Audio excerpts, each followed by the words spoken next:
Hi guys, my name is Lauren Nelson. In this video, I will be describing and demonstrating the components involved in juggling a soccer ball. So this is not an easy task as it requires much practice, balance, and coordination. But for me, I've been juggling a soccer ball since I was a little kid, so it's a fun, simulated activity. So juggling a soccer ball can be done in many contexts, such as an open skill or a closed skill. The first one I will be describing is an open skill. An open skill is defined as performing a skill in a changing and unpredictable environment. So here I am juggling on the grass, which can be an open skill because grass is uneven. There's a lot of bumps, it's not very smooth like concrete is. So if you step in a hole and then the ball goes flying, it's unpredictable and you don't know what's going to happen. Also, it rained a lot last night, so the grass was wet this morning, which can make it slippery and also make just the grass and dirt more uneven. A closed skill is performing a skill in a unchanging, predictable environment. So it's in an environment that is not changing. So in a lot of other exercises or skills, it can be in practice because that's a pretty predictable environment. So my example of a closed skill would be juggling on the concrete. So this is a lot flatter than grass. There's no divots. It's not, it's not wet. It's just a lot easier to perform this skill because it's very predictable.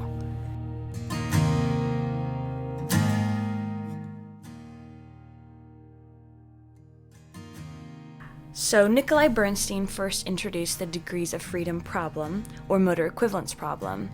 This states that there are multiple ways for humans or animals to perform a movement in order to achieve the same goal. So juggling a soccer ball is an example of this, as you are able to use many parts to accomplish the same goal, which is to keep the ball off the ground and in the air. So when I first started juggling, I would only use my thighs because that was just what I was used to. It was easier for me. However, now I gravitate towards my feet, so I will rarely juggle the ball on my thighs, but I will keep it on my right foot mostly, but my left a little bit. This is an example of motor equivalence because I'm able to juggle using different parts of my body. So I could, back then I would just use my thighs and I would complete the same goal of keeping the ball above the ground. However, now I use my feet, which does the same thing. It keeps the ball above the ground. So a constant error is when an individual's attempts deviate from the target. So here I'm juggling, but I kicked it too far, so that's a constant error. I'm trying to keep it close to my body so I can keep it up in the air by juggling it. However, if I kick it with too much power and it moves too far from my body, that's a constant error. So anticipation, kind of when you're anticipating something to happen. So you know it's coming and you're getting your body ready for it. So in juggling, it's a lot of anticipation. You're constantly needing to know where the ball is coming, what body part it's going to, so you can get your limbs ready. So here, I'm anticipating. So here, I'm anticipating the ball coming right back to my right foot, then to my left. I'm constantly having to know where the ball is going to come in relation to my body, and that helps you keep it up. So anticipation is super important when juggling a soccer ball because you're needing to get your body ready for where the ball is going to go. So the next component of motor learning that we'll be talking about is long-term memory. This is the unlimited capacity that is able to hold and retain information and memory for a long time. Long-term memory is vital for any skill, especially juggling, as you must remember where your body parts need to go in order to keep the ball afloat. The next component we're going to talk about is attention. Attention is the ability to remain focused on something or someone.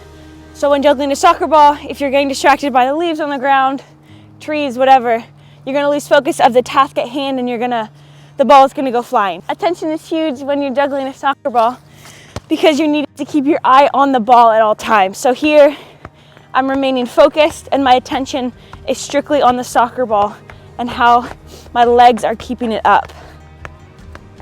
If I start to lose focus and look up at a tree, it's a lot harder to keep the ball close to you. Performance is the act of carrying something out or successfully completing a task. Attention and performance can go hand in hand, as you cannot successfully perform something without remaining attentive. So in the skill of juggling, you must always stay attentive to what you are doing so that you can perform well, because if you lose sight of the ball, it's a lot harder to keep it up. In the human body, we have a closed-loop system which automatically regulates and adjusts a variable within a process to the desired point or place. This helps us with juggling, as our body is continuously gaining feedback from our sensory system, mostly our sight, and telling our body how hard to kick the ball to keep it up yet still close to our body. The next components we'll be talking about is speed and accuracy. So speed is huge in that you want to keep a relatively stable speed. You don't want to go from really slow to really fast, such as this. When you're going really short and you kick it up like that really fast, it's hard to move your body and get used to a new speed when you've been going the same speed all along. So you really want to keep a stable speed, as well as your accuracy. Accuracy is huge. If you don't have good accuracy with your feet and the ball's going everywhere, you can't keep the ball up and you have to keep starting over. So speed and accuracy are very big when it comes to juggling, as you want to keep a relatively stable speed and you want the accuracy to go exactly where you are trying to get the ball. Coordination is huge in any motor skill. Juggling requires much coordination in that your brain is telling your various body parts where to go in order to keep juggling. This all happens extremely fast. Without proper control and coordination, it would be close to impossible to successfully juggle a soccer ball. The next component is the law of practices. This emphasizes that the more you practice something, the quicker and more efficient you will become at it, and the less attempts you will need in order to reach your goal. This rings so true for juggling. The more you practice, the more comfortable you get with where the ball is going to go, and therefore the higher number of reps you'll be able to get when you're juggling. So you'll be able to get 20 and 30 as opposed to, 5 to 10. So juggling is not an easy task unless you have a certain amount of balance, coordination, and practice. Practice is huge. But once you have those things, it can become such a fun, easy task to do, or just an exercise you can do outside by yourself. That's why I like it, is that I don't have someone to exercise with or just have fun with. I can take my soccer ball and go outside and do it. But yeah, thanks for watching and listening. I hope you guys learned something new.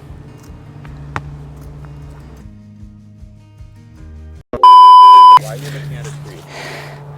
What? Hey! I'm talking about... This interview is over. That was not good? That's great. Trying to be dumb? My eyes are watering.